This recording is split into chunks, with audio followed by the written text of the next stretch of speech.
Welcome to another healing conversation brought to you by AcousticHealth.com. I'm Loren Gailey, and today we're talking about humanity's return to full consciousness. My guest will explain what that means and also what events will unfold as this occurs. Sheldon Nidle is a representative for the Galactic Federation of Light and the founder of the Planetary Activation Organization. And his whole life has prepared him for this moment in time in which he says we are about to meet our galactic family and the people of Inner Earth. And we're going to see some new technologies along the way, such as those that help us with telepathy, manifesting, and healing. Sheldon Nidle, welcome to Healing Conversations. Thank you. I'm glad to be here today, Lauren. We've got a lot to talk about. Now, as a child, you and your sister were taken on board, physically taken on board spaceships. Describe how that happened and how you emotionally felt about being on Earth and in the ships. Well, when we were taken on the ships, we were very, very young children, so we never really looked upon it with any kind of awe initially. We saw it just as another environment that we were existing in. And so it allowed us to get over all the shock that we would have gotten later if we had had it, let's say, when we were 7 or 8 or something like that. So what we saw were incredible beings in service. We were in a ship that was all about being in service. So we felt really like we had come to a place that was as naturally a place where we should be as any other place. And as we got older, we began to feel very deeply that this place was actually a lot better, many, many times better, exponentially better than the Earth that we lived in. And the amount of conveniences there for you to have were also amazing, and everybody was telepathic. So when I was a kid, I kind of lived in a dual world, one where you had to speak and learn languaging, and another one where you were living in a telepathic world, and the languages they picked up the Sirian was natural for us because Sirian, when it's done telepathic by a native speaker, is done in such a way with various energies that you can figure out what it means anyway. So we began to feel more at home in that reality than in the one we live on down here on Earth. So as we grew older, as the years went by, we began to feel deeply that the real people who were raising us from childhood was the Sirians, because they were giving us all kinds of wonderful philosophies, showing us immense degrees of love. It was never ending, and their complete and pure service to us to do whatever was necessary was incredible. And of course then there is the information. You were being given incredible degrees of education right from the beginning. The Sirian's education system is such that it's set up on how your mind develops, so that as you become able to take in more and more information and understand what you're doing, they would supply that. So we were always taught that way. We would first be told a general thing about the subject as they knew it, and then they would ask us to come down to Earth, read books. So I spent a lot of time in my childhood in libraries. I learned to read books very early, like 3 or 4. And the result was that I constantly was reading books way above the levels that you were supposed to read. I never really was a Dick and Jane guy at 6. I was reading high school texts when I was 6 years old. I was reading college information books when I was 7. I was doing advanced mathematics when I was 6, 7, and 8. So I did not feel a lot of interest in school, only because not only the information, but because of the fact that the teachers did not seem to work with you in the same interesting way that happened up in the ships. So I started out very badly first 2 years in school, and it wasn't until I got to early 6th grade that I started to excel, because I looked upon the schools on this planet as being very primitive and not really explaining things the right way. And I would always, the person that the teachers would get upset about, because I was always retorting back to them what I knew from being in the ship. So I did not have a really pleasant time in school till really I got to toward the end of elementary school, when I met a teacher, Dr. DeForest, who was a former university teacher, and he'd gone wanted to teach at the elementary level because that's what he had originally been trained in, and he wanted to do that more than schools, universities. And he was really an incredible teacher. And he really changed me around about the nature of school down here on this planet. And so I began to absorb information from him like I did with the Sirians, although it was much more difficult. So what happened to me was I have always felt, because of the nature of looking at this place as being more primitive, I never really felt at home here. From the very beginnings of my education in elementary school, I always felt out of place. I didn't quite understand really what was going on down here. I did not really feel in any way a connection to this place. It wasn't until really I met Dr.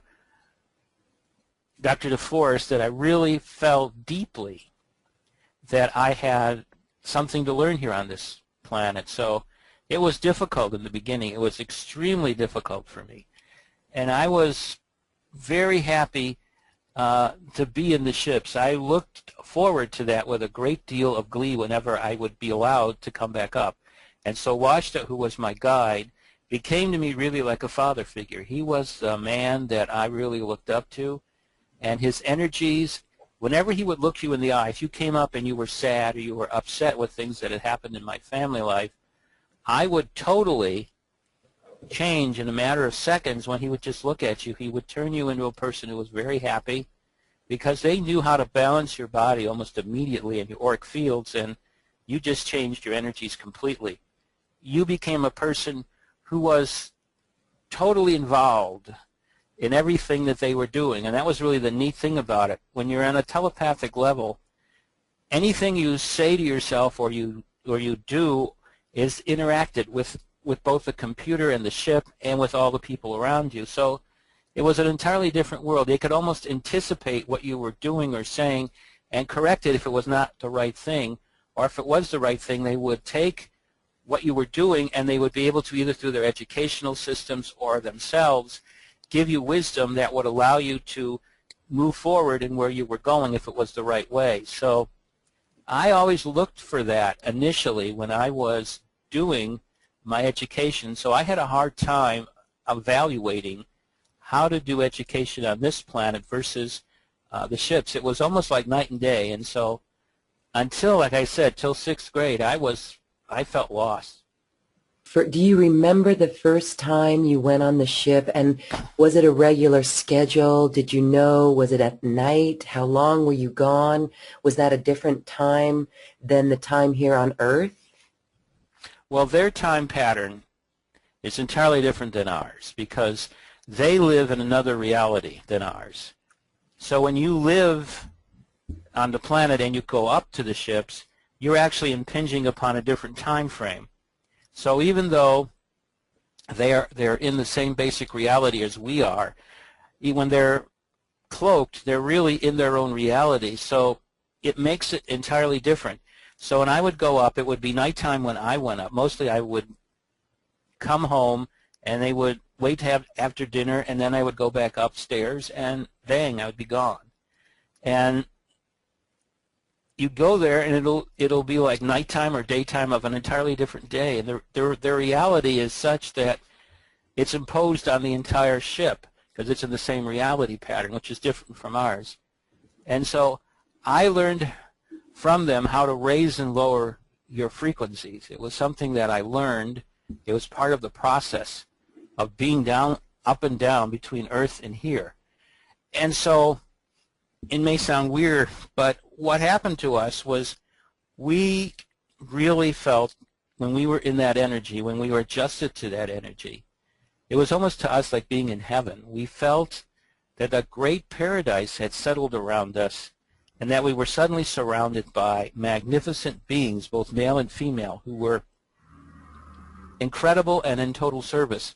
And so to us it may seem like a very long time, but when you would come back down here to this reality, to Earth, it would be entirely different. So we would go through days up there, and it would just be a few hours or less down here. And so we would have this wonderful time up there. It would seem like forever, and then suddenly we were back down here. And this is something that we learn to adjust to quickly. Being children, you adjust to these things probably more easily than when you're an adult. And so we looked upon this entire process as, once again, the real reality as far as we were concerned was up there in the ships, and this crazy, weird reality, Earth, was something we had to tolerate. We just didn't understand why. I would continually ask Washta, can I stay? And he would say, no, you have a mission to perform down there. And I would say, well, when I'm down there, I stutter. I feel very lack of confidence. I feel very put on. I don't really understand what I'm doing down there. When up here, I feel perfect. I feel loved. I feel I'm in service. I feel that I'm in perfect sync with what's going on around me up here. I don't really like this place down there. I would like to stay up here. And so he would continually tell me no. So yeah. I don't know how many times I would plead every day for that. I know it would seem like it would be very hard for you to go back. And so as a child, what did it look like inside? Was it a natural environment? What do the ships look like? Did you feel like you were in another environment, or was it definitely like a spaceship? It didn't remind you of a spaceship. You know, the hallways were different, of course. They were rounded. There were no doors per se, or windows per se. Windows would appear and disappear as they wished. The same thing for hallways. You could they had a little instrument they would give me, which is where you could walk through the walls. They really didn't have doors in that place. They said they could create doors because with the special advanced holography that they had, they could create anything. It was similar to where everything was created by the Creator in the physical world. And so they said they could create a door, an uncreated door at will if they needed to. And so the first time you go through the wall, you get this funny feeling. It feels like this piece of icicle has been ripped down, starting at the front of your body, and suddenly it's going all the way through you. And you would get this funny little feeling, kind of like a shiver, and then it would be gone. And after you would do that, you know, it was almost like riding a roller coaster. You said, hey, that was cool, and you wanted to do it again. So I did it once, 3 or 4 times in a row, running back and forth through the wall, and he took the pin away and he said, only when you need to will I give you this back. I always liked that because he would do it with such kindness. You did not feel like you had been rebuked at any point. It was just like this had to be. And so you would not be upset with it. You just would be upset about the fact that you couldn't run back and forth through the wall. I mean, I used to do that all the time, and they used to always make a joke about it. They said, how many times are you going to go through the wall today, Sheldon, before we can continue our journey? It got to be a game with us. Sirians love to play anyways. They love to play games. Any kind of running around or whatever, they're very much into joy. And so they would do it, but they would only stop it because they had things we had to do. So they would always be taking me into this huge room which was filled with these strange walls, and you would sit down in these chairs which absolutely adapted to you. They were like chairs. They just come up around you and just completely surround you, and you would feel like you were in this huge bed. It was just so comfortable. And the result was that when you actually started the process, these walls would suddenly open up with these light energies, and you would see pictures, and they would go directly into your mind, and you would see the energy, and you would sink into that energy so much that you would actually sleep.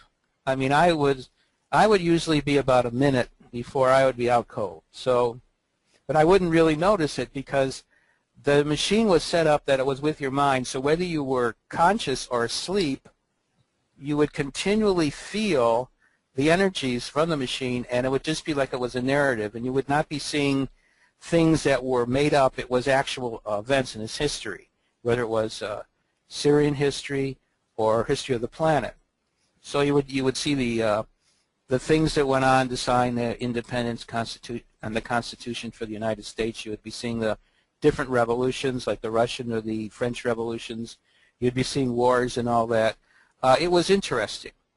You would meet the ancient Greeks and all. They went all the way through history to explain me a basic history of Earth. They went back to Lemuria at the beginning. Matter of fact, one of the first pictures they showed me was the colonists landing on the planet for the first time. And I went all the way from there all the way forward. And it was fascinating to read. I have so much information in my brain from all of that because they know how to analyze and control the memory system of the brain, because most of it is actually not kept in the brain anyway. There's the centers in your aura that are used as storage systems, much like a modern computer would do it similarly, where you would have the storage that would actually be done electronically. Here it would be done with advanced 3D holography, which is how our brain and how our auric fields really operate. So they would fill you full of facts, and then they would say, remember that, you'll need it someday. And I was amazed that I can recant all of that stuff when they allow me, they access the memory systems of the mind, and they allow you to see the stuff that you originally saw when you were a child, and you use that to remember it, plus they give you a little coaching along. When I give lectures, I never know how I'm going to say them, because most of the time they are acting as a coach. They'll tell you, talk about this, and then they'll give you a basic idea of how to do it.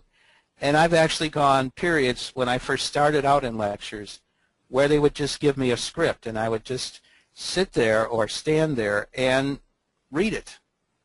And so people always noticed, when you saw my earlier lectures, you'd see where my eyes were going across. You wonder, what was I doing? I was reading the lecture script. And one day they even allowed a person to hear the voice of the lady who was assigned by Washington to be the person who actually guided me through these various things. So one of the things that I discovered a lot in doing this is that the Sirians are loving, they are caring, they have a mission. They deeply want all of us to be able to shift into full consciousness again, and they wanted to do it with as much care and love as is possible, given the situations of how things go on this planet.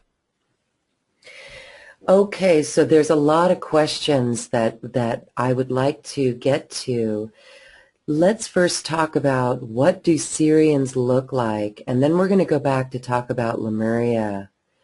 And maybe, are they tied to Lemuria? Well, the Sirians, well, basically the entire Federation is tied into Lemuria. Lemuria was the surface world of a joint colony that was both in inner Earth and on the surface of the planet.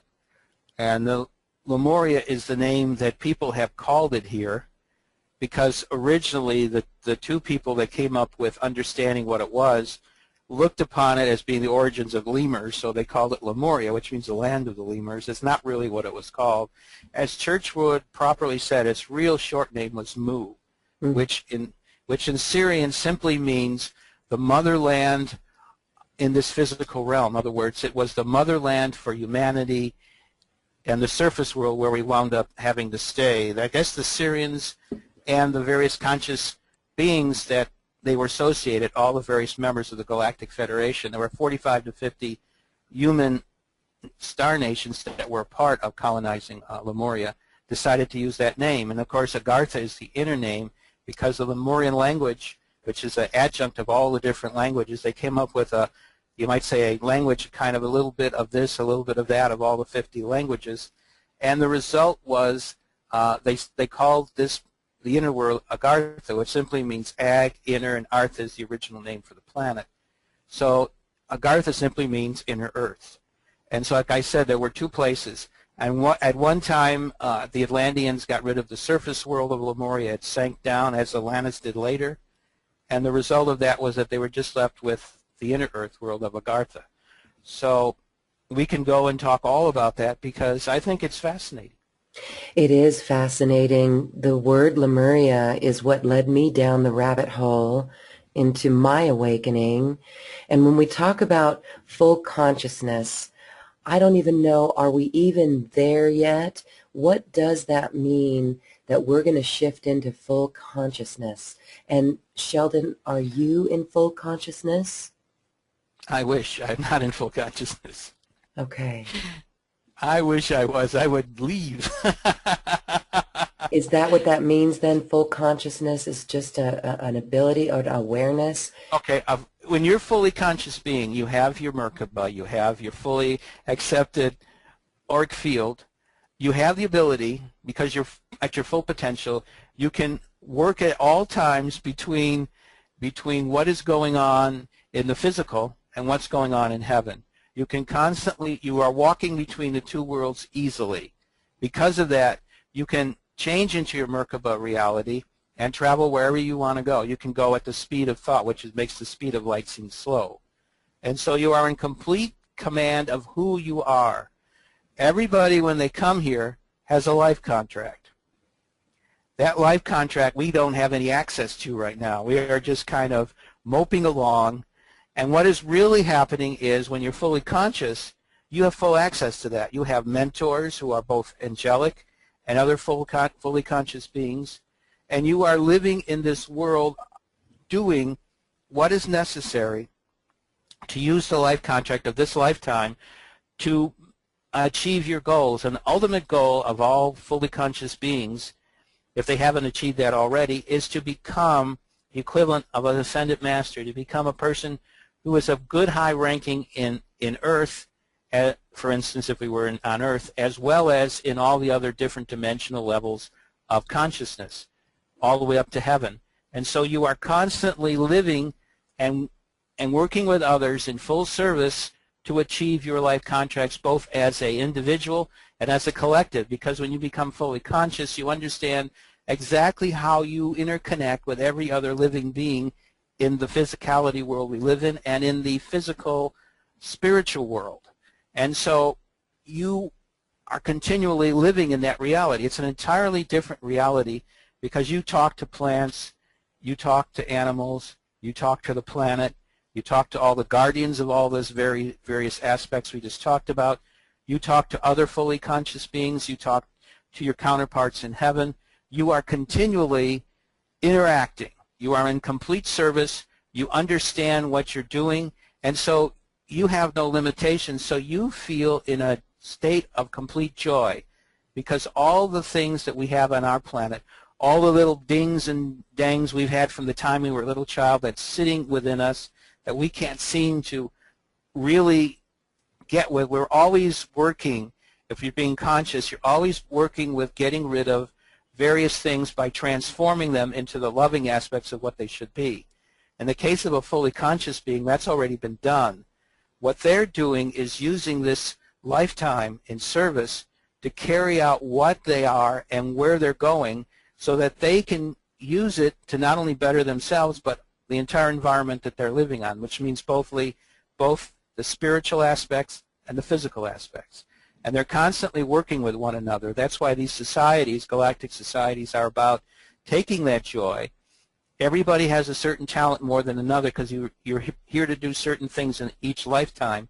And you're learning how to interact with one another so that you can solve any problems creatively that come before you. So it's a whole different reality. And when you are in the midst of these beings, they are totally involved in solving things. They're not involved in allowing you to be upset, allowing you to do things where you're feeling sorry for yourself or being a victim. They put themselves in that energy and they just transform it. And so you feel in a sense of joy and love like no other place. That's why I used to say all the time when I was up there, I want to stay here, because suddenly everything that was bothering you, everything in your heart that was upset was gone. And you were totally feeling in this service. You were understanding you were greater than who you saw in the mirror every day. You were greater than the people you acted around. You were greater than that, and they were also equally greater than they interacted with themselves as. You began to see that the potential that we have is never really realized in limited consciousness. You began to see how you can work with other people. You began to see how you feel. And so that's what I noticed, and that's what full consciousness is. It's about love, it's about joy, it's about service. So we are going to become like the Sirians and other galaxies and star nations, people and beings. You know, it's a little far out for some people. I know this may be, some people listening may be new to this concept or maybe there's something in their skeptical mind that says, gosh, I really hope this is real because it sounds wonderful. What do you say to people who might doubt this? Well, one of the things I do is, first of all, let's look and see about ships. You see them every night in the sky. If you understand how they operate, you'll immediately notice if you look out at a star, it just seems to be there. It flickers a little because of the bending of the light in the Earth's atmosphere. Mm-hmm. When you see a ship, it will be moving ever so often like a falling leaf. It doesn't really move downward like a falling leaf. It just kind of hovers in a strange kind of pattern. It almost looks like a way you would expect a leaf in the wind to operate. And that's because the nature of the machine that it is, this loving, living machine, is that the way it operates, it's constantly using the lack of inertia. It means it's falling against its center, and that's how they operate. And so it's always moving forward and moving backwards. That is the inertia. It gets this funny little like leaf thing, like you would expect the way I'd see a leaf fall. And then you would see this also in the sky. You will see this slight difference if you look. And also colors, since the auric field or the energy propulsion field around them is changing colors, you'll notice they suddenly changing from being green to yellow to red, and they have a pattern of these lights changing. So if you really look, you can see these wonderful ships up in the sky, and you'll see how many of them that if you first looked very briefly and not very closely, you thought were stars. They aren't. They're these ships. So that's the first thing I would tell people is they're out there. The second thing is look at who we are as a people. Look at what the potential that we have as a being, what we're capable of, and then look at the Ascended Masters. Look at what we talk about the Ascended Masters being in service, able to move from place to place at will. So what is happening is these are fully conscious beings. These are our prototypes of who we are capable of being. So when I look around and people say this can't happen, I say, look at the ships in the night sky and look at the Ascended Masters and how they're described. What we are looking at is who we really are. When we look at the Ascended Masters, these are beings who are just like the beings we're talking about, are into service. They're into caring about the planet. They're into caring about every being on this planet.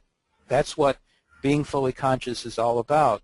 So what you are seeing are examples in the sky and examples in our own reality of understanding how people are on this planet spiritually, to see that indeed we are capable of all this. And this is something that Christ said also. He said he was a divine prototype.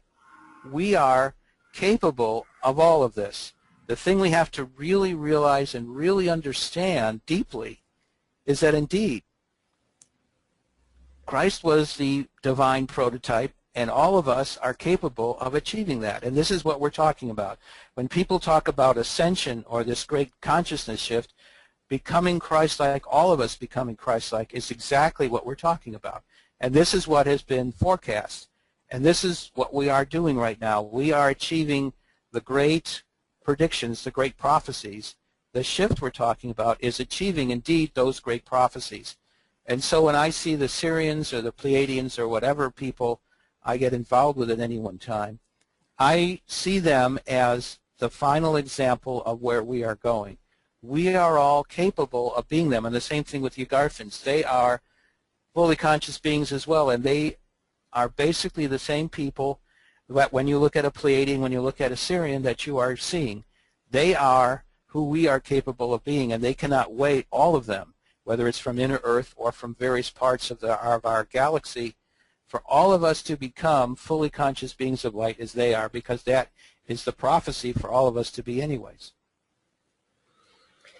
Okay, so let's talk about the shift. You've got a timeline, and you say that there's things that are happening and things that will unfold over the course of time. And this was on one of your webinars. You recently did one on new technologies. Mm-hmm. Can you explain more of that timeline? Well, when we talk about the timeline, about technology, what is happening is there's a process going on our planet right now, which is going to lead to a new reality.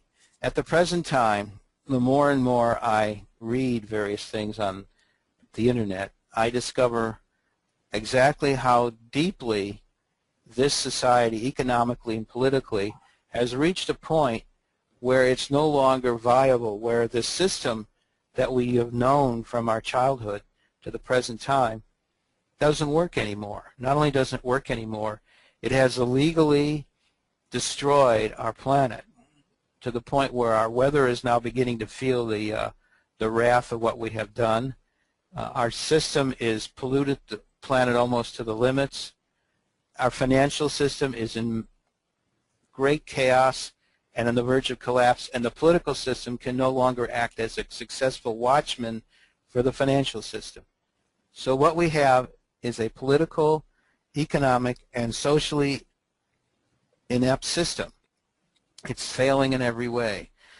From what people have told me, it's essential that we look at what's happening and see that this world indeed is failing and failing fast. What is going on is there are many people across this planet who have come together and who fully realize and fully understand that all of this cannot stand very much longer and there must be alternatives. We do not suddenly want our world to plunge into a massive chaos. So that's what's happening.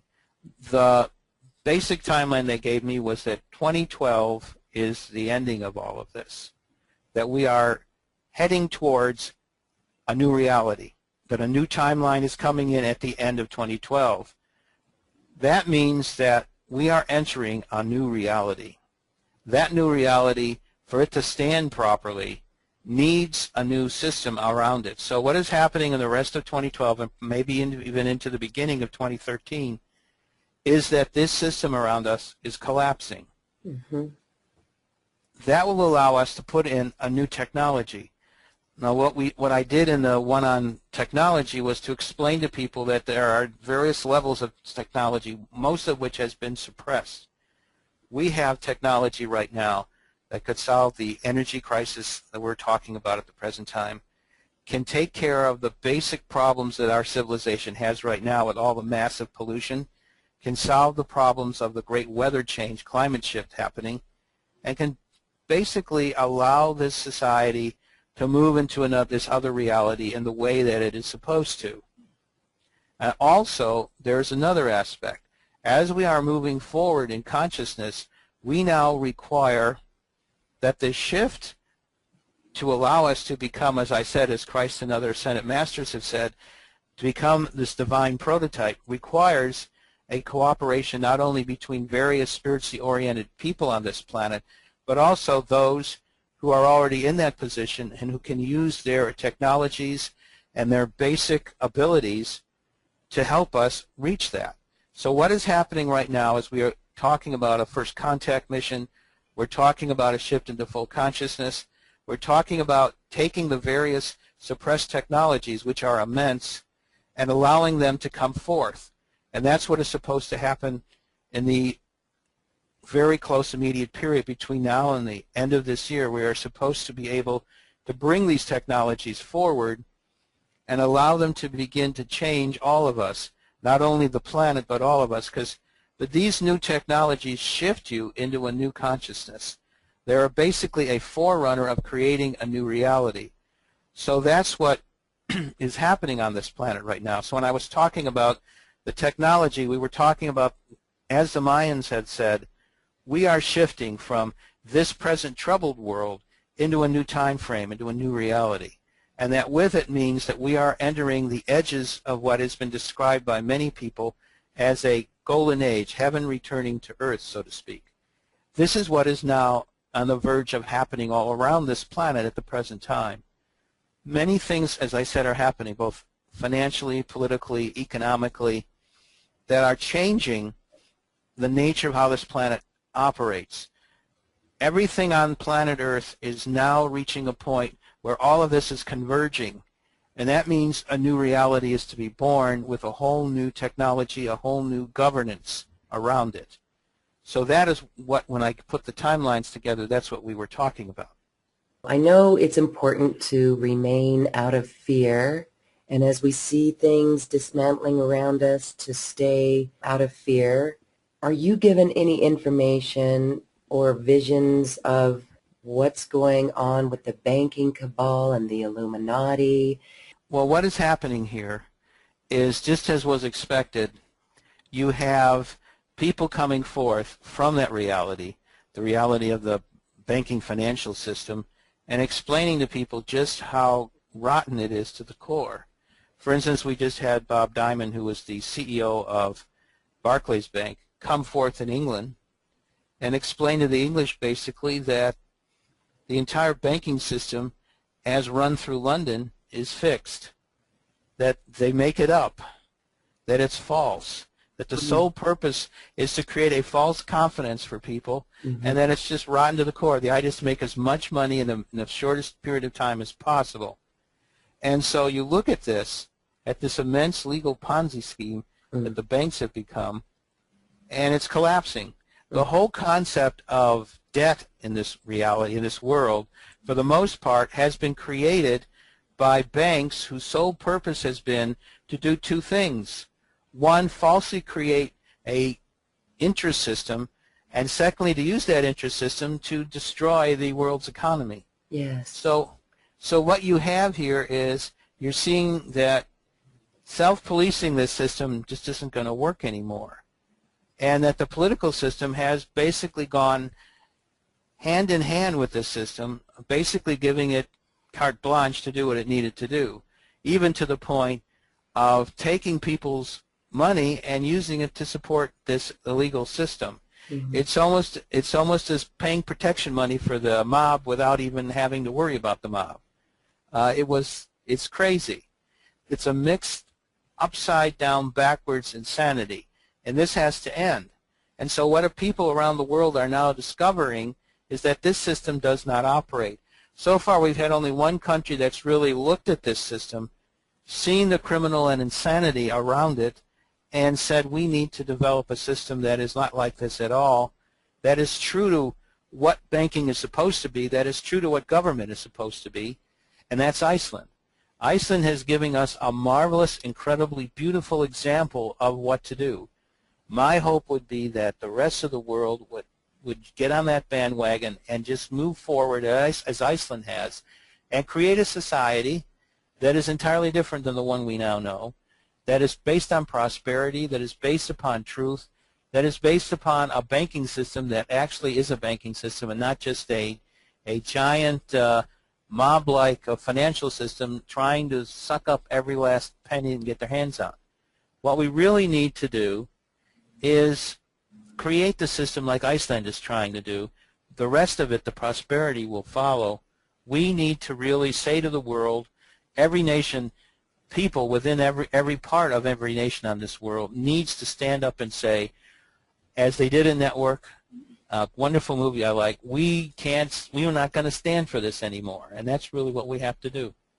So this transition period, can we make it smooth? Is that what we need to do? Is it like just standing up, or could it be something like receiving assistance from on high in a program like NESARA? Exactly.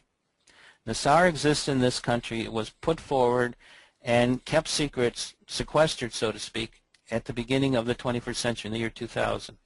So what we have with NESARA is that alternative that we were just talking about. All of that is about to happen. NESARA is about to move forward because we have people in this country, in the military, in other parts of this government, that want to really change it, that want to make it something better than it is right now. The American political system is one of the most corrupt on the planet. It is run by money. For instance, look at running for president. Who would ever think that it would take hundreds of millions of dollars to run for president of the United States? It's ridiculous. Who would think you would need millions, tens of millions of dollars to run for a major Senate seat in any state in this nation? The political system has reached a point where it is not about elections, it's about selecting people. It's about people trying to move forward and make it possible for this world to work in a certain way. And that is what we have seen. That's what has happened here. I feel change in this society, change in America, is around the corner. It's not that far away. And we see it in the various things you will see on the Internet. We are right now at the very edge of a great change. And I feel that that is not, as I said, not the very far away, as I said, at the very edge. Let's go back to Nasaris. Is that for everyone on the planet? Do you see that we will even need money in the future? Well, when the prosperity programs come out, and we really need to have governance that will support that. Right now we have governance that is working with the cabal whose sole purpose is to make sure that prosperity programs that would allow every human being on this planet to get out of their net of fear is something they do not want. So they've been opposing it deeply and as best they can. We are at the edge of creating a new administration on this nation that can change all of that. The exact date and all of that is up to the people who are doing it, because obviously something that important and that secretive requires that people don't say the dates or anything, because that'll immediately change anyways. So the important thing to know is very, very close to happening. I was hoping that it would have already happened, but it's taking a little longer.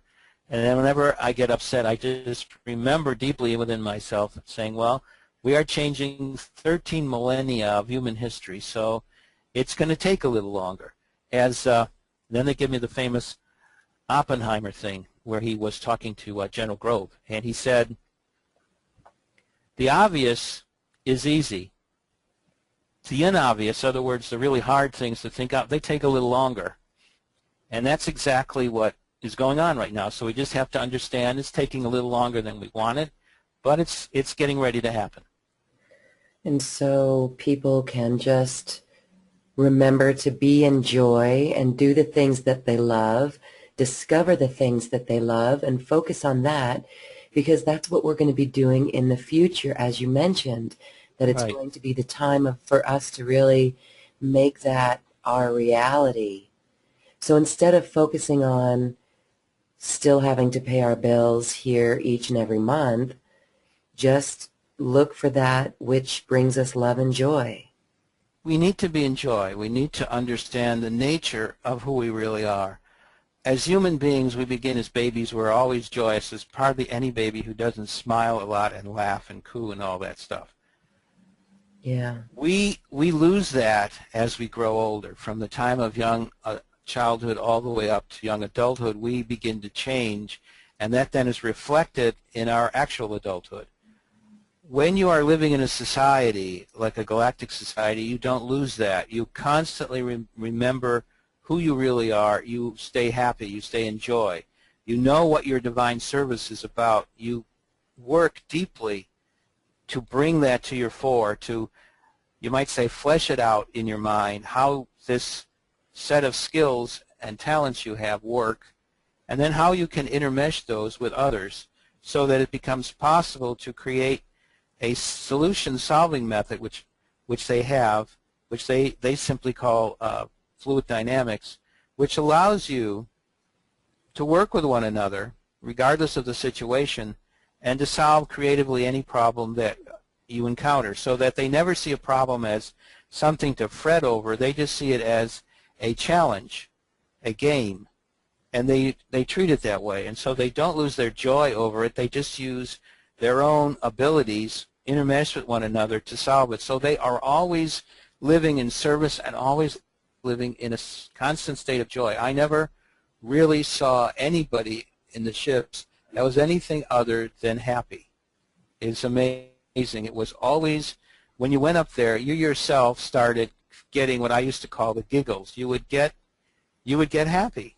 I mean, you'd just sit around with one another, and you would just smile because, you know, they were telepathic. You would be in a room full of people, and they would be talking to one another continuously. And if you didn't have that telepathic ability, it would seem like the room was like a library. It was absolutely silent, and that wasn't the case. They are a very joyous people. They like to joke. They like to play games. They absolutely love to be challenged to do anything. They love that concept of using your brain and working with one another and achieving things by the intermeshing of your different abilities. Even their games are like that. They're not about winning. They're about doing something. You solve something. That was it.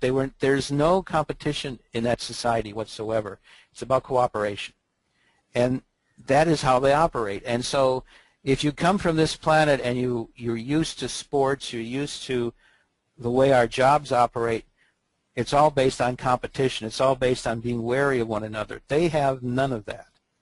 They are continually working with one another and feeling joyous. To them, every human being is a wonderful, magnificent representation of the Creator, and their task is to work with one another, to honor each and every aspect of your own abilities, just as you will honor every aspect of every other person you encounter.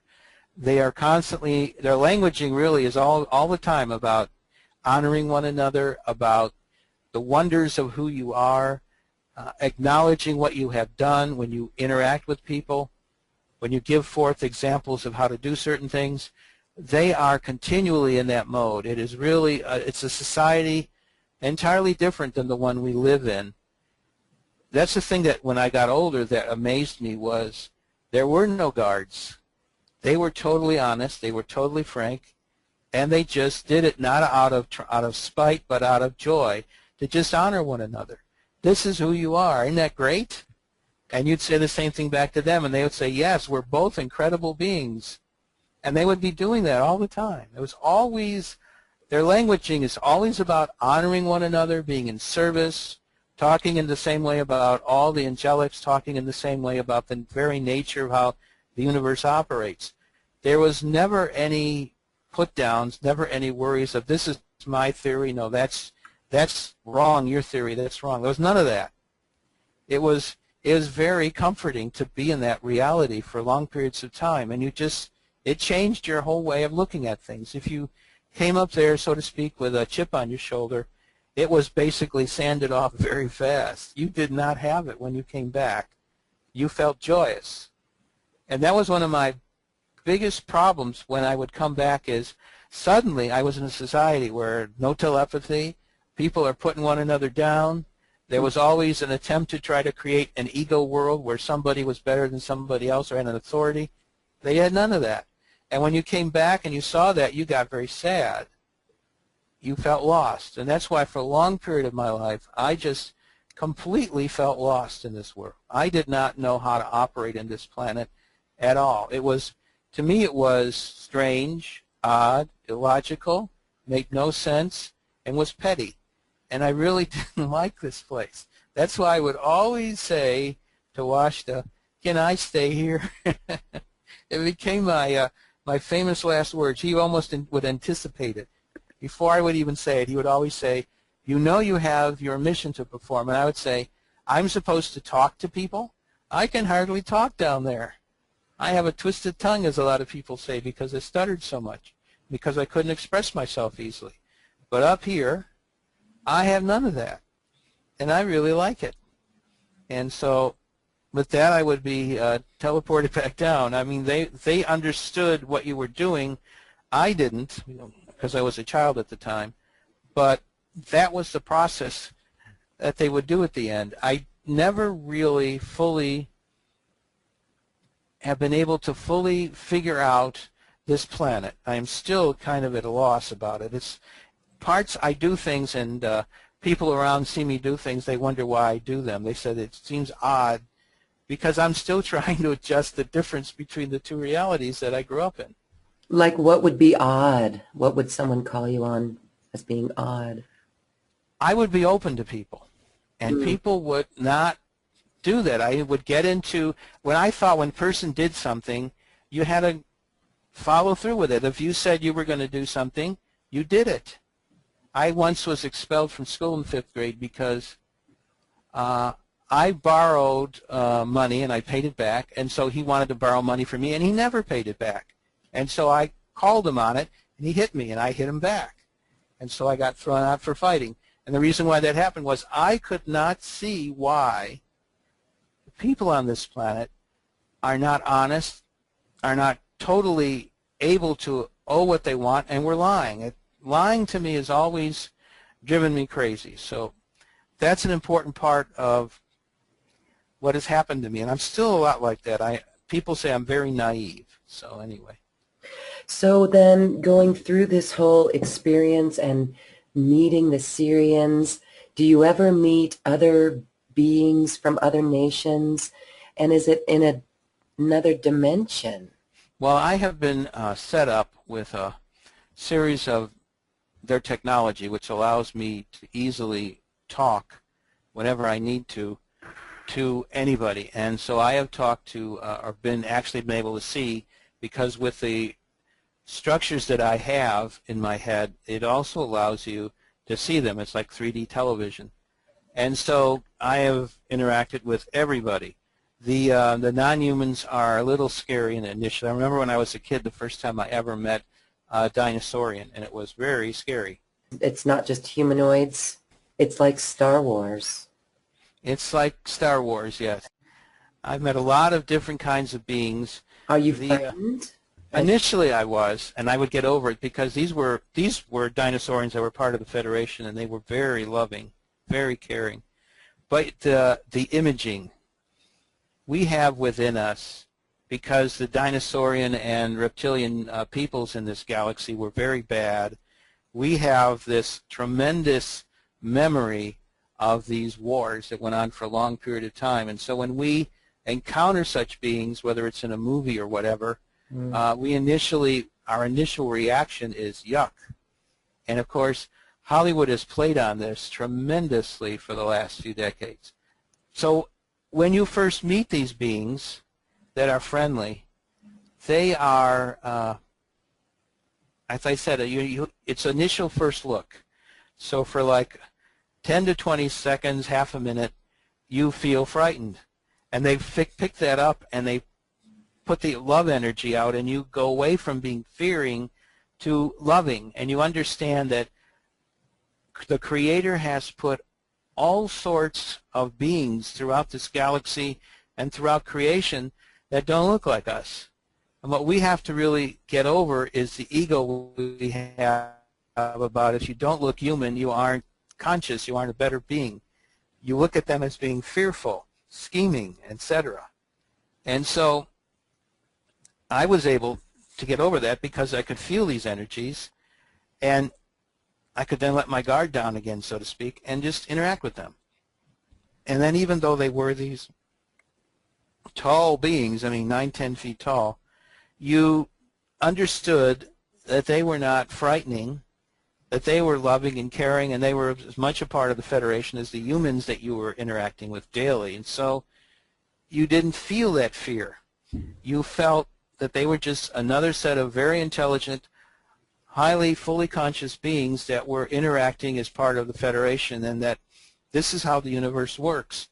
And we have to get over these fears because we have remnants of this in our reality. What Lucas discovered when he began going into his memory and letting it creatively flow out was that there was this tale, as he said, there's this story that he created that was really based upon the memories that humans have of what we went through, because as limited conscious beings who were once fully conscious, we remember who we were and what we were, and when we're creating creatively the world that we knew back then when we were fully conscious, because we only have little glimpses of it in our head, we begin to create this world, and we use it fearfully because our references in limited consciousness are very different than the references that we had when we were fully conscious.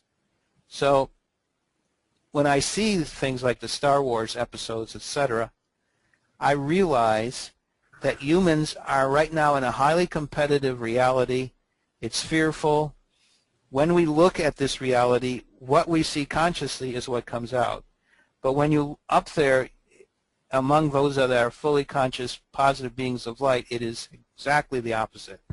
They are caring, loving, serving, just like everybody else. So when we look at our world here, that's so different from that, and we know that that will change because everyone's talking about it. We're going to move into a world of love, and anything with no integrity won't last. What is your vision of what it's going to be like, and that transition period? For example, are you preparing in any special way? Well, all I do is my job right now is to take the information that they give me and use it to educate people about what this new world is about. And what I like to explain to people, as we have done in this program, is to explain to people that you are really a loving, caring being. You are indeed an aspect of the infinite. You are capable of shifting from where you are right now, no matter what your basic outlook on the world is, from being very dark to being hopefully much more light, that regardless of who you are, you have within you the seed to become a fully conscious being, to understand who and what you are, and to move from where you are right now in limited consciousness to this being we've talked about, this Christ prototype being, full of love, full of care, full of service. And no matter who you are right now, you are all capable of being that. So we need to look at each other right now and understand the earth plane, we are playing this limited conscious game with one another, a very serious game, but that as we move toward becoming fully conscious, that game goes away and we begin to play a new reality, a reality based upon service, cooperation, and fully understanding who we are, both in spirit and as physical beings, and that we are capable of doing that very quickly once this transformation happens. So this shift is going to change all of us. So we do not need to harbor grudges or worries or upsetness about each other. We need to just understand that there's coming a time when all of us will be in full love and service with each other when we become fully conscious. Will this shift unfold over the course of time as it already is right now? Or do you feel that maybe there's a special moment, maybe it's contact? Well, we are moving toward a point where there will be first contact. That means that the Galactic Federation will bring down its personnel and they will begin educating us about who and what we really are. Ultimately, to become fully conscious at once, because we're all in different levels of this conscious movement, we need a device and we need a place where all of us can go so that we can then be changed. And the Agarthans have agreed long ago, over a decade ago, to allow all of us to live in special crystal cities where they will have special chambers of light, living machines that will be interacting with our angelic hosts as well as our Galactic Federation mentor. And in that brief period of time, which is roughly about 3 days, we will move from being the limited conscious being that we are right now to being a fully conscious being once again. You might say all the genetic locks will unlock. The sequencing that has been turned off will be turned back on. We will then be able to transform ourselves, and this will happen very quickly. Because of the nature of this transformation, it is best for all of us to be in some form of a hibernation-like state so that we can change quickly and know that once this is done, that when we emerge from this false kind of hibernation, that when we return to consciousness, we will be fully conscious beings. And we need to have people around us that can then referee the reality that we suddenly see around us. The amount of sensory increase is exponential. It requires people who are capable of taking all of that and monitoring it for us so that we do not at any one time become a being that is overwhelmed by the vast stimulation of being one in both a physical and a spiritual realm at the same time. That will happen. The other thing that is needed is training. We will be trained over a period of a few days into becoming able to use the etiquette that fully conscious beings have so that we then can monitor all this sensory increase and utilize it every day to do our service. And that is what we will be able to do. So once we leave the change, the transformation in the light chambers to the training, once we leave that, we are fully conscious beings. We then know how to come together as a civilization, as a society, and create a galactic society, a society based on consciousness, love, and service, so that we can then come together, create our own unique version of it, and use it to then solve and complete what is our profit, our fate, our ability to fully understand who we are, and use that to fold in with all the other galactic civilizations in this galaxy to move the galaxy forward to achieve what is to be its fate, its prophecy, as we move from being a galaxy of darkness into being a galaxy of light. Well, I know that there are some people listening who are really chomping at the bit, and they're probably going to ask, my goodness, what can we do to start this process? Can we call in any of the starships? Can we call in to the Agarthans? And can individuals be asked to be taken to those light chambers and crystal cities? Well, what we need to do, start a process in your meditations or just your inner work where you just add to it asking for contact between the galactics, the ETs, whatever you want to call them, and yourself. Put them in a light that is part of your white light protection system, and allow them in their normal truths to talk to you. And if you are ready for it, if it's not going to freak you out yet, you will be able to begin a communications. And I think that's really important to do that. And when they feel that you are truly ready, that you aren't going to freak out, so to speak, get panicky. I had a person once who wanted badly to have her hearing fixed. And so we put her in a room in her house and told her to just sit down, keep her eyes closed, and just ask to be healed. She felt the energies of the galactics around her. They were getting ready to get it. They have what they call a healing circle. They were getting ready to start that circle when all of a sudden it overwhelmed her. She felt the energy starting to work on her, and she just freaked out. And she just screamed. Everybody disappeared, and she ran out of the house and then told us when she came back to get out of the house because she was totally freaked out by it. What they will do is work with you so that you don't get that way. They will not show up anymore unless you are truly prepared, are truly ready. So one of the first things that you will do when you start any kind of contact is they will ask you, are you scared? Do you feel any fear within you? And they will know, of course, that you're doing that. They just want you to acknowledge it. When you acknowledge things with them, they can then work with you to get rid of that, to transform it not into a fear, but into a feeling of acceptance so that you are then able to go further in working with them.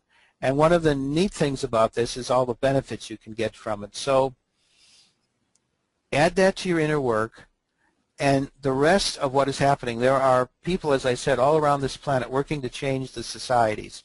All of that is very close.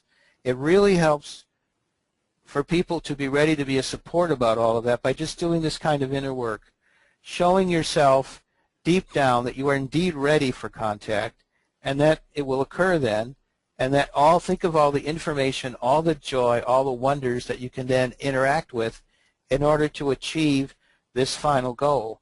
So I always ask people to go inside, whatever kind of inner work you do, whether it's just sitting down and having a quiet time, whether it's an actual meditation, whether it's just a time of prayer, whether it's just listening to music that quiets and calms you, whatever basic aspect your inner work is about, as a part of that, use this whole process of just asking for contact as a way to do your part in helping to make it all happen. Let's go back to Lemuria.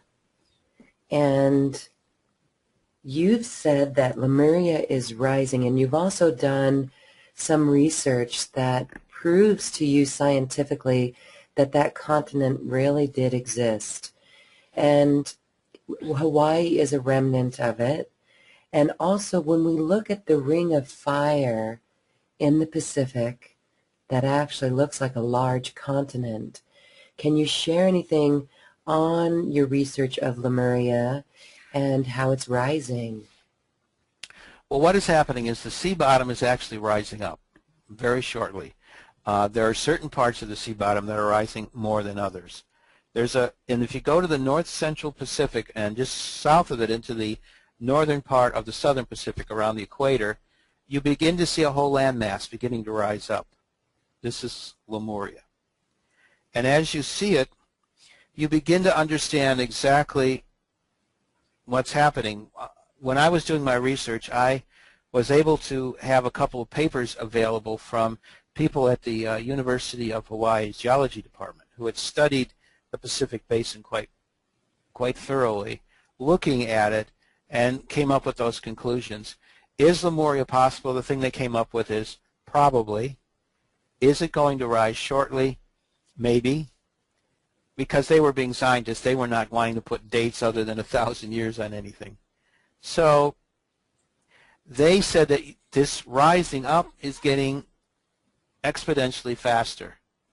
It is causing changes within how the plates of the Pacific interact with one another. This is one of the causes for the increase in volcanism on the planet and earthquakes in that region. That region is very, very fragile. It's almost like eggshell. If something pushes, just like you push on an eggshell, there can be a crack, or it can be a pressure point. This pressure point can lead, moving along the fracture points, to a weakness, which can then cause an earthquake, either a minor one or a major one, depending on how strange the interaction between these various points of weakness are. As a result, we've had a lot of large earthquakes in the Pacific over the past 7-8 years. Most famous of which, of course, are those that happened in Sumatra. Something that's also happening in Indonesia is there was one monster eruption that happened about, let's see, it would be nearly 130 years ago. And that, of course, was the explosion of Krakatoa.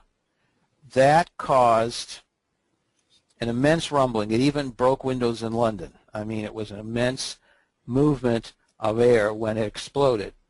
So all of that is starting to happen again. You have massive rising happen where Krakatoa is. There's now a giant uplift happening, which indicates that very shortly there could be another major eruption. If you look at all the evidence, Lemuria definitely existed. And as a matter of fact, the Indians even went so far as to check the Indian Ocean, and a lot of major Indian geologists said there's another lost continent, not like Atlantis or Lemuria, which is the original Sri Lanka, which of course Sri Lanka was the place where all the various wondrous stories like the Bhagavad Gita happened. And so they see all of this as showing there's a return going on. And that's the way I just see it. I see a return going on. These continents are indeed rising up. So then the next thing you have to say is, what does the mythologies of the peoples in this region talk about? And they talk about this mystical land. Practically every civilization, the native and original, aboriginal civilization in this region, Polynesian, Micronesian, Melanesian, you see this same basic legend about this ancient land. It's not just something that is strange and weird. It's everyone. You go into the ancient legends of the Philippines, it talks about this. You go into the ancient legends of every major Pacific nation, Indonesia, and all the islands of the Pacific, and you see this happening all over again. So this is not, when you have that many mythologies going on that are all similar, it indicates that something really happened. One of the things that one of the early anthropologists discovered, Humboldt, was that when you have a continual amount of mythologies that match one another from across long spaces, it's probably true. The only difference part of the truth is that it's something that happened very differently than it's described. All of them describe an etherical people, which are the Lemurians, because when you're fully conscious, you seem like you're etherical because you're living in a world of spirit, of service. And that's what they described. And they said they could take the fruit off of a plant and then help the plant grow that piece of fruit back. So what they were doing was being able to show their ability to create, to work with energies. And this is, you start listening to and you're hearing all the various myths of people from Hawaii all the way across the Pacific, and you begin to see that Lemuria actually happened. It was a long time ago, and it's coming back again. All the myths talk about this, about the return. So what is happening? Geology says it's definitely happening. Indian geologists have talked about this land in the Indian Ocean, the real Sri Lanka. We talk about Atlantis. Anybody who has studied Atlantis knows from all the evidence that it's there. Whenever people try to verify it, the powers that be work on a plan to stop them from actually being able to do that. So it's real. Atlantis, Lemuria, and Sri Lanka are real. They are our ancestors. They were fully conscious beings. It sank, and it's a whole story about Atlantis and Lemuria. We don't need to get into all of that right now. But what we need to know is that Atlantis was real and Lemuria was real. It was the beginning of our civilization on the surface of this planet. It also was tied into an inner world, inner Earth, which the Lemurians in their language called Agartha. Agartha exists to the present day. What is happening to all of us is that we are beginning very deeply to realize and understand that this planet is entirely different in how it looks than what geology has talked about. What we have to also understand is that as you begin to see this new reality, and you begin to see that inner Earth is indeed true and that planets by their very nature are hollow, you then begin to see that yes, there is this world, that all the legends of the wonders of inner Earth are not made up, that what Admiral Byrd encountered was real, and that this world of Lemuria, now Agartha, exists. And what they have been doing over the millennia is actually working to make this a better world. And when you get to talk to the legends of the Ascended Masters, they immediately wind up talking about inner Earth cities. For instance, in the works of the I Am Present movement, we start talking about Telos. And Telos really is a magnificent place. And of course, one of the major people who was residing in Telos at the time at Mount Shasta was, of course, Saint Germain. So what you have is people getting similar information in similar groups. Before that, we had the Madame Blavatsky and all that Theosophy was about, where they described all of the same things. So we have around us a new reality. That new reality is now manifesting. And that, to me, is what is the real beauty of knowing that Agartha exists, is knowing that the legend, the hope, and the love that is the basic aspects of what fully conscious humans are about is not only happening around us in the galaxy of various groups coming to help us through their first contact, but also there exists inside of Inner Earth a group, the Agarthans, that are also our ancestors living in the present day, who are now ready to help accept us back into being fully conscious beings. So we have this beautiful world inside the Earth, and we have these magnificent beings coming from around the galaxy and indeed all around the universe coming to help us become all that we are truly capable of being, which is being fully conscious beings of light. Have you been on a ship recently, or you said they have devices that they communicate with you? Well, they mainly take me up through the process that I just was talking about, where I have these implants. So I really don't need to go up there, although I would love to. What they do with me is they just, as I said, they come, they talk, they express their love and care for what I'm doing, and they help.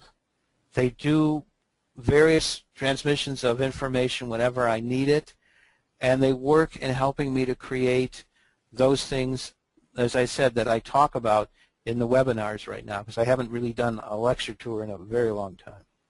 So what I basically do right now is do these webinars, and in each webinar we attempt to interlink what we've talked about in previous webinars to bring that information forward, so that by looking at them or just hearing them, you're able to better understand what's happening around this planet and to get a better idea using that information of what is in store for all of us in our immediate future. Are there other humans from Earth on board ships with you? When I went up, they had a program, and I've met a couple of people at different, when I was going to different conventions and different shows, I was able to meet a few people who had actually been up on the ships at about the same time that I was. I even met one person who had even been in to Sirius and back like I had. One of the things that they love to do more than anything else is to explain to people, when you first get to meet them as a child, exactly what it is that you have in common. I met only a few when I was actually up there. I've met much more since I've been down, and that's because when you see that one person has described something that you know, that you pretty much not tell very many people about, to be able to sit there and talk to them is something that they very much want to do because they've been longing for it for a long time. And so that's what I've done. I usually go in these conventions and we spend hours talking to one another. And so it's wonderful. It's almost like somebody went to some, let's say you went to the Grand Tetons for a vacation and somebody else says it to you and you sit down and you talk about your adventures there. And that's basically what we do. And I've really enjoyed being able to do that. Now, what does Sirius look like? Sirius is a beautiful place. Whereas we have greens and blues, blues being the sky and greens being the plants on our planet, it's almost like reversed. There's skies are like, they have browns in them. There's purples in most of the plants. You hardly have any green in the plants on Sirius.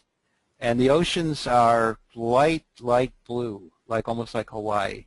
When you first see tropical seas, and I remember the first time I saw them when I landed and was on Maui for a little while, I was able to see how they were similar to the oceans in Sirius, but the colors are entirely different.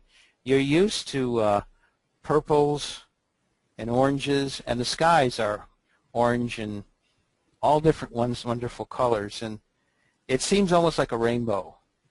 And so it seems very different from, well, let's just say that when you see the planet, because the colors are different, you begin to notice that you're not on Earth.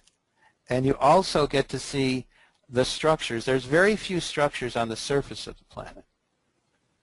There's one grand node, which is the node where the Blue Lodge energies come through, and you have this huge temple complex. And that's about the only thing in that area is this temple complex. Everything else is natural. And they will perform certain times of their year various ceremonies. And when you see these ceremonies, which go on for days at a time, you begin to feel an energy of spirit that just to say that they allow you to feel an energies of joy that you would not feel otherwise. When such advanced beings get together and really do ceremony, and the only really ceremony on a planet I've ever seen is on Sirius, you feel an energy of love and the interaction between high spirit and humanity that I've never witnessed before. And you feel it, and you're just in awe. I mean, the first time I saw it, I just like cried couldn't stop. Your emotions just overwhelm you. And even though I was in this special energy bubble so I could see everything, because the frequency energies are so much higher, you still interact with it. And that's what I really remember more than anything is this complex. And the main temple sits at the edge of the sea, and there's this huge cliff, and then on top of it is this magnificent giant-sized temple. It's bigger than the one at Luxor, this huge temple complex. It goes on forever. And when these energies come forth and you see these ceremonies, which are huge in size. They're like some magnificent ancient movie with a cast of thousands, so to speak. And you listen to it, you feel the energies, and it just blows you away. I mean, I have never forgotten all of that because it was so immense in what it was in energy. And your emotions were just continually in joy, and it's crying not out of pain, it's crying out of joy.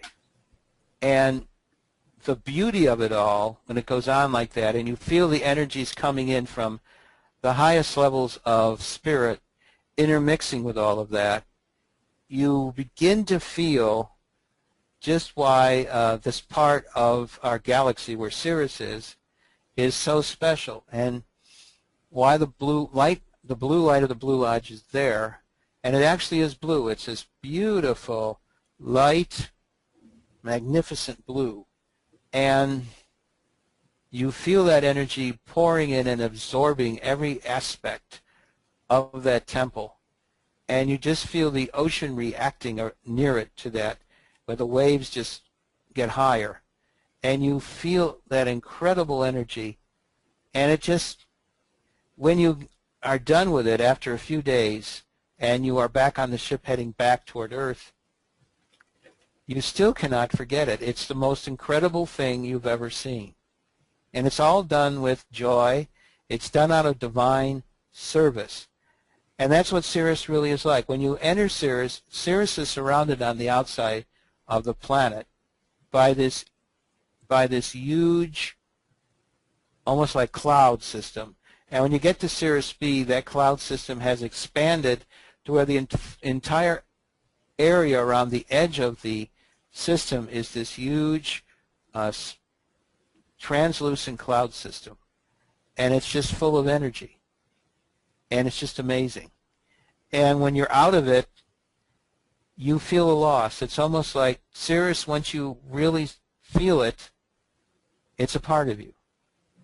And that's how I felt when I was leaving. I felt happiness that I was being allowed to experience all of this magnificence.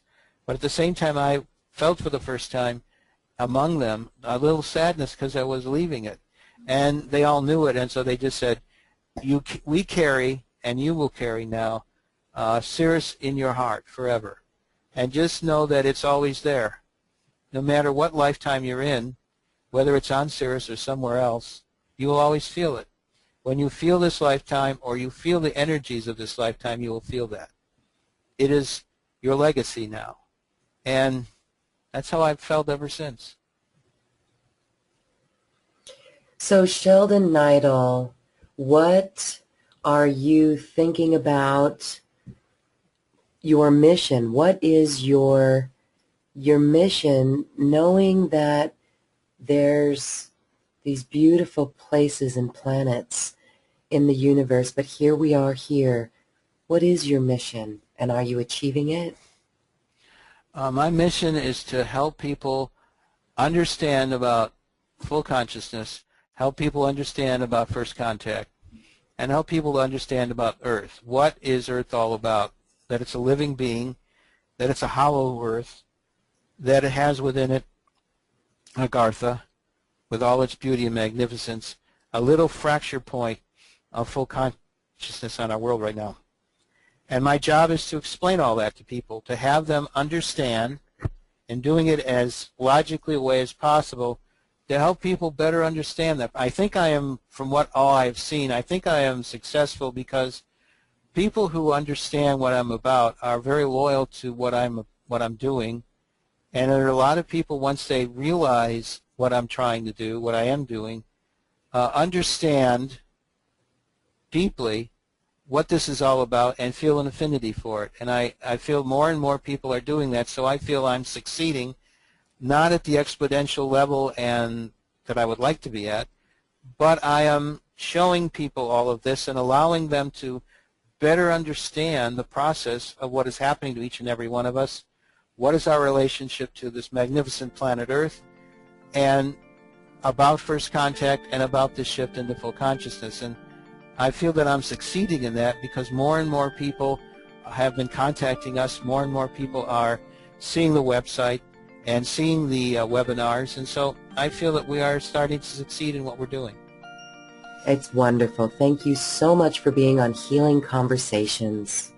And thank you very much, Lauren, for having me on. And thank you too for listening to this Healing Conversations Summer Series of 2012. Please like our Facebook page and be sure to share this program with your friends and family so we can get this important information out to the rest of the world. This program is dedicated to the memory of Philip G. Windsor, composer of Music from the Universe. I now leave you with Music from the Universe, literally created by the universe, as computer music researcher Phil Windsor assigned musical notes to mathematical equations. And the result is this beautiful music, available at acoustichealth.com.